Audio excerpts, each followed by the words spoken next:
Industry जो भी है जो देख सकते हैं। तो स्टार्ट करते हैं भाई हमारी क्लास। तो फर्स्ट हमारा टॉपिक है what is the class ceilings for womens. A class selling is the terms of use of the represent and the invisible barrier that is the prevent to women from the being the promoted to jobs and management and other sector। क्या होता है, जैसे देखो इसमें pick में दिखाया गया है भाई, महिलाओं के लिए कांच छत और जो उसका जो पितृसत्ता से संबंध, ये है हमारा पहला टॉपिक जो है। तो कांच छत के एक अदृश्य बाधा है जो प्रतिनिधित्व करने वाले इस्तेमाल किया जाने वाला शब्द है जो महिलाओं को किसी नौकरी, विशिष्ट कार्य क्षेत्र, संगठन, प्रबंधन, सीख नौकरी जो पदोन्नति होती है उससे रोकता है। जैसे ये दिखाया गया पिक में दिखाया गया, ये महिला है, इसके ऊपर ये जो खड़े हुए हैं, आदमी खड़े हुए हैं, तो इनको दिख नहीं रहा है, तो इस तरह से कि ऊपर ये पूछ रहे हैं कि तो ग्लास सेलिंग क्या होता है। I don't know see the glass selling, तो हम जो ग्लास सेलिंग को देख नहीं पा रहे। तो ये सारी चीजें महिलाओं से जुड़ा जो विषय है, ये जीएस पेपर 1 में इसको रखा जाएगा, कई बार पूछा जाता है। और नवयुग की जो नारी 21वीं सदी की कैसे है, तो इसलिए पूछा गया क्वेश्चन है स्टेम। और देखते हैं भाई, तो glass ceiling still the keeping the womens out of the strategic functions. कौन से हैं, तो ये मैनेजर से 28%, 18% ये द चीफ एग्जीक्यूटिव ऑफिसर्स। तो इसमें जो स्टेम मतलब होता है साइंस, टेक, जो इंजीनियरिंग और मैथ में जो इनके साथ जो भेदभाव हो रहा है यह दिखता है। और महिलाओं के साथ जो भेदभाव होता है उससे रिलेटेड है सारा मामला जो। और महिलाओं को उस शिक्षा में जाने से रोकता है जो हायर एजुकेशन से, पढ़ने लिखने से ये चीज रोकती है। और ये जो as per the world women 2022 का डाटा है जो United Nations department of economics and social affairs, तो महिलाओं को उस शिक्षा में जितने भी जाने हैं उनको रोकता है। उसके द्वारा कांच की छत कहते हैं इसे। जो महिला है उस क्षेत्र में जाने से, कॉर्पोरेट हुआ, कुछ भी क्षेत्र हुआ, या फिर कुछ अच्छा करने से, तो उसको रोकना, तो ये कांच की छत कहलाता है। ये इनविजिबल बैरियर है, अदृश्य बाधा है जो किसी भी महिलाओं को उच्च पोजीशन में जाने से रोकता है। पितृसत्ता का ये एक उपज है, पितृसत्ता की उपज है एक तरह से, तो उसको बोला जाता है। और बाबा भीमराव अम्बेडकर क्या कहते हैं उनके बारे में देखेंगे, सारी चीजें आगे दिखाई गई है। तो कांच की छत रीजन फॉर द ये हमारे इसके लिए क्या है, रीजन है ग्लास सेलिंग के लिए। कांच की छत से अस्तित्व का कारण कौन सा, तो ये पुरुष प्रधान प्रबंधन फर्स्ट है हमारा। उचित जो देखते हैं पुरुष प्रधान के लिए, ऐसा नहीं करो, वहां नहीं जाओ, ये मत करो, ये मत पहनो, ये उचित भेदभाव जो विरोधी कानून का अभाव। और जो थर्ड है हमारा जो भेदभाव सरकारी जो कार्रवाई का अभाव। पितृसत्तात्मक जो मानसिकता, यौन उत्पीड़न महिलाओं के लिए एक और बाधा है कि भाई तुम्हारा जाओगे तो हाँ जो इस तरह से सोचना, हमारा जो देखा कि भाई इस तरह की आम जो न्यूज आती हैं, तो उससे फिर जो एक तरह से जो लोगों को जो स्टार्ट लेने में थोड़ी सी परेशानी होती है। नेक्स्ट है हमारा ग्लास सेलिंग एग्जाम्पल। देखते हैं इसके एग्जाम्पल क्या क्या है, तो इसके एग्जाम्पल से समझते हैं। व्यवस्था मैंने समझा दिया आपको।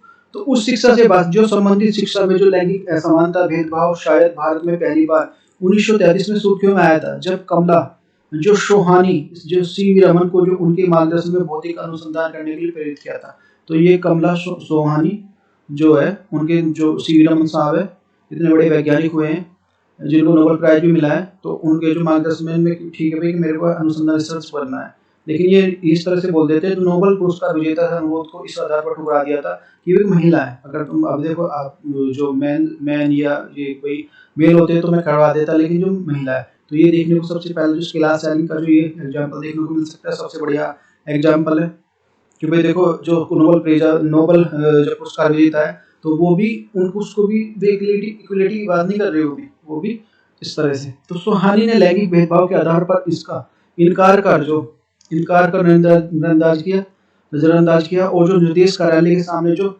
सत्याग्रह पर चली गई। फिर 1 साल के लिए उन्हें सड़क पर जो भर्ती कराया गया कि वर्ष के लिए उनके जो काम में तब तक जो मान्यता दी जाएगी जब तक जो निर्देशक उसकी शोध गुणवत्ता से संतुष्ट न हो जाए। उसकी स्थिति को जो शोध कर रहे हैं उस जो सहयोगियों को ध्यान भंग नहीं होना चाहिए। ये जो कर रहे हैं कि उनको जो रिसर्च कर रहे हैं उनको जो कोई भी इस तरह की कोई प्रॉब्लम नहीं होनी चाहिए।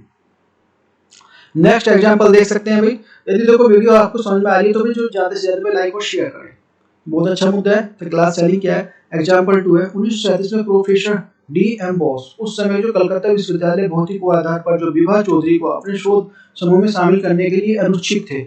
उनके पास महिलाओं के लिए उपयुक्त जो शोध परियोजना नहीं थी। उन्होंने जो D.M. बोस और जो शोध समूह आज जो कॉस्मिक किरणों को उनके जो काम में जो ऐतिहासिक माना जाता है। तो नेक्स्ट एग्जांपल जो महिलाओं के लिए कम आंकना एक उदाहरण है।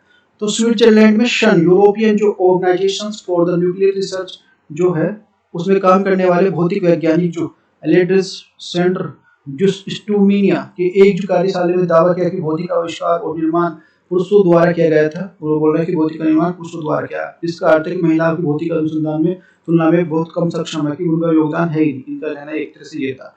तो विडम्बना का यह है कि जो एक दिन बाद ही कि जैसे ये जो इस तरह का स्टेटमेंट आता है, एक दिन बाद जो डोना जो स्टिकलैंड की जो भौतिक नोबेल पुरस्कार से सम्मानित किया गया उनको, और 1903 में जो मैडम जो मैडम क्यूरी हैं, फिर जो जिन्होंने रेडियोएक्टिविटी की जो खोज की थी, फिर 1963 में मारिया गोरपेट मेयर को जो भौतिक का नोबेल पुरस्कार जीतने की जो तीसरी महिला बनी। तो ये सारी चीजें फिर जो बंद हो गई। नेक्स्ट कौन सा देखो, where we do stand the India. तो भाई हम कहाँ सब खड़े हैं, तो अपने आप भारत को देखते हैं। तो global gender gap index for the 2020 was released by the world economic forums. तो WEF के द्वारा ये 13 जुलाई 2022 को जो ये रिपोर्ट पर जब प्रकाशित होती है, तो India at the 135 out of the 166, जो 46 में लगभग हम भाई 46 में 135 पे खड़े हैं। तो सोचने वाली बात है, भारत जो 140 देश में 135वीं रैंक है, बहुत सोचने वाली बात है। और 2021 में भारत की जो 156 में से 140वें स्थान पर था। तो इंडिया रैंक जो 135 से जेंडर के जो गैप रिव्यू है। नेक्स्ट अभी देखो, अगर इस तरह से हम यही चलता रहे तो देखो ये हमारे लक्ष्य प्राप्त नहीं कर सकते। इसके लिए हमें समानता उन्हें देनी होगी। जो सारा समान जो मोदी का जी का लक्ष्य है, जो भाई इकोनॉमी बनाना 5 ट्रिलियन जो इकोनॉमी बनाने का, तो वो तभी बन पाएगा जब हमारी जो महिलाओं को हम आगे लाएंगे और जो उनसे भी अपना बराबरी का काम दे, उनको पूरा मौका दिया जाए, तो तभी हो जाएगा। देखो ये जब हमारा सस्टेनेबल डेवलपमेंट गोल है, जो SDG गोल है 15 में से जो गोल नंबर 5 जो जेंडर इक्वलिटी की बात करते हैं, तो वो तभी सफल हो पाएगा जब हम इनको प्रॉपर इस तरह से पूरा मौका देंगे इस तरह से। नेक्स्ट देखो, इसमें देखो बाबा भीमराव अम्बेडकर जी ने भी जो अपने विचार रखे हैं, उन्होंने बोला है। तो बाबा भीमराव अम्बेडकर कहते हैं कि जो किसी भी समय प्रगति का और किसी समय और जो समाज की किसी भी समाज की प्रगति का जो वहाँ की महिलाओं की जो आंक सकते हैं। तो ये भी समाज है, वहाँ की प्रगति किस तरह से है, तो महिलाओं से उनकी आंख देख सकते हैं कि उनकी जो किस तरह की कंडीशन है। यदि अच्छी है तो अच्छी प्रोग्रेस है, और अच्छी नहीं है तो अच्छी मेरे सोचने प्रोग्रेस है। तो ये उन्होंने बताया था। नेक्स्ट अभी तो लिंग भेदभाव जो अगर देखो समझ में आ रहा है ना, तो भाई देखो लाइक और शेयर कर देना है please, it is my humble request. तो लिंग भेदभाव बहुत प्रचलित है। भारत में जो 95 से कम अधिक जो कामकाजी महिला अनौपचारिक श्रमिक हैं, जो श्रम गहन कम वेतन वाली अत्यधिक जो अनिश्चित नौकरियां स्थिति में काम करती है और बिना सामाजिक सुरक्षा के काम करती हैं। तो भारत में इस तरह की कंडीशन है। तो ये हमारा ILO की जो एक तरह से उन्होंने बताया। फिर है इंस्टीट्यूट गवर्नमेंट। तो ये हमारा जो इंस्टीट्यूशन जो फार्मिंग्स फॉर जेंडर गैप जो एडवांस, तो ये गति क्या है, तो विज्ञान और जो प्रौद्योगिकी विज्ञान के तहत जो विज्ञान गति को लैंगिक समानता को बढ़ावा देने के लिए एक पायलट परियोजना है। यहाँ ये इसमें पोषण के माध्यम से अनुसंधान प्रगति में विज्ञान को भागीदारी कराना है। तो विज्ञान प्रौद्योगिकी विभाग की तरफ से जो महिला जो वैज्ञानिकों को विज्ञान और प्रौद्योगिकी प्रोत्साहित करने का एक योजना है ये गति। जो साथ में महिला वैज्ञानिकों पर जो पारिवारिक कारणों के शोध छोड़ने से जो रोकना है कि भाई वो मुझ में ना रोक पाए जो किसी चीज को पैसे को लेकर किसी चीज को। तो स्टेम वुमेन्स का पार्टनरशिप क्या है, राइटर से क्या कहता है। अभी इन सभी प्रयासों के बावजूद अभी एक लैंगिक पूर्वाग्रह है कि जो कायम पूरी तरह से हटा नहीं गया है। विश्व स्तर पर जो महिलाएं अभी भी एक जो कम प्रतिशत वाली जो आबादी है, विशेष रूप से जो विज्ञान प्रौद्योगिकी और इंजीनियरिंग गणित जो स्टेम की बात करता है तो उसमें। और जो अकॉर्डिंग टू यूनेस्को, तो यूनेस्को की क्या है, तो girls womens of the education STEM 2021 ranking में है। और जो only the 35% the STEM student are the higher education, जितने भी है उन जो स्टेम स्टूडेंट है, जो साइंस S फॉर साइंस है, और T for technology, E for मैंने जो इंजीनियरिंग, और M फॉर मैथ। तो स्टूडेंट है वो हायर एजुकेशन में रुक जाती है, PhD वगैरह, फिर आगे जो यहाँ तक ग्रेजुएशन तो ठीक है। तो ये क्या है, कड़ी सच्चाई क्या है देखो। तो ये कड़ी सच्चाई ये है जो Only 17 women have the Nobel Prizes in the physics, chemistry and medicine since the Marie Curie the 1903 से और कंप्रेस्ड फिर 572 मैन स्टील अब तक जो 2017 तक 572 को मिल चुका। तो वहाँ कितनी है, तो रेशियो बहुत कम, इसलिए 1903 में एडम क्यूरी के बाद जो केवल 17 महिलाओं को भौतिक रसायन और जीव क्षेत्र में नोबेल पुरस्कार जीता है। पुरुषों की तुलना में जो ये 2017 तक अब से 572, तो एक जो डाटा है बहुत कम है उनके कंपेरिजन में अगर देख रहे हैं हम। तो according to availables of UNESCO के डाटा, तो एस जो स्टेम है, जो क्षेत्रों में काम करने वाली महिला जो 14% महिला जो शोधकर्ता के साथ, और भारत में सबसे निचले स्थान पर है। जापान में केवल जो 16% महिला शोधकर्ता है, नीदरलैंड में 26% है, संयुक्त राष्ट्र अमेरिका में 27% है, यूनाइटेड किंगडम में जो 39% है। और महिला और पुरुषों के शोधार्थ में संख्या के मामले में सबसे अच्छे गुण अनुपात वाले देश कौन कौन से, उसमें देखो जो शोध करते हैं रिसर्च एक साथ करते हैं, तो उसमें जो दक्षिण अफ्रीका और जो मिस्र जो 45% शोध करता है, क्यूबा में जो 40% है, जो महिलाओं की बात कर रहे हैं। सबसे अधिक महिला शोध करता है जो ट्यूनीशिया अफ्रीका में है, जो 55% है। देखो इस तरह से जो काफी बैकवर्ड माना जाता है अफ्रीका वगैरह में, तो इस तरह से महिला आगे आ रही है। अर्जेंटीना में जो 53% है, न्यूजीलैंड में जो 52% है, और जो है सिचुएशन इन इंडिया, भारत में लगभग जो 43 महिलाएं जो स्टेम दुनिया की सबसे ज्यादा एक स्नातक आबादी का गठन करती हैं, लेकिन केवल जो 14% महिला शैक्षणिक संस्थानों विश्वविद्यालयों में शामिल होती हैं।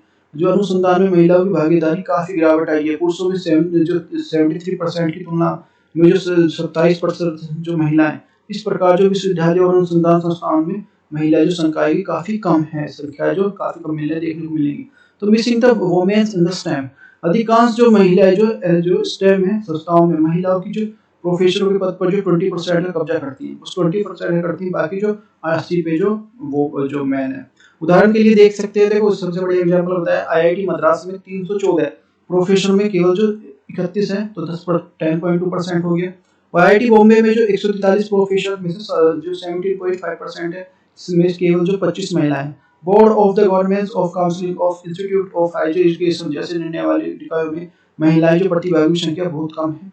तो अपने आप में जो बहुत सोचने वाले विद्य है। तो women leads the corporate world, तो ये वुमेन जो उसमें भारत में कॉर्पोरेट क्षेत्र में वरिष्ठ प्रबंधन की महिलाओं की संख्या जो 39% वैश्विक औसत से अधिक है। जो कॉर्पोरेट में जो भारत की जो वर्ल्ड की कंपनी में देखते हैं तो थोड़ी ज्यादा है। तो फॉर्च्यून जो 500 कंपनियों में महिला जो सीईओ की संख्या 15% है, जबकि निजी जो उद्योगों में जो प्रबंधन की महिलाओं की संख्या की जो लगभग 15% 2016 में, और 16.9 है 2018 में। 2022 में बढ़कर जो 19 हो गई, फिर ये 19.7 हो गई है। सारा आंकड़ा है। 2030 तक जो सतत विकास प्राप्त करने के लिए जो एसडीजी गोल है, राजनीतिक और सार्वजनिक जीवन में महिलाओं को समान भागीदारी और नेतृत्व की आवश्यकता है।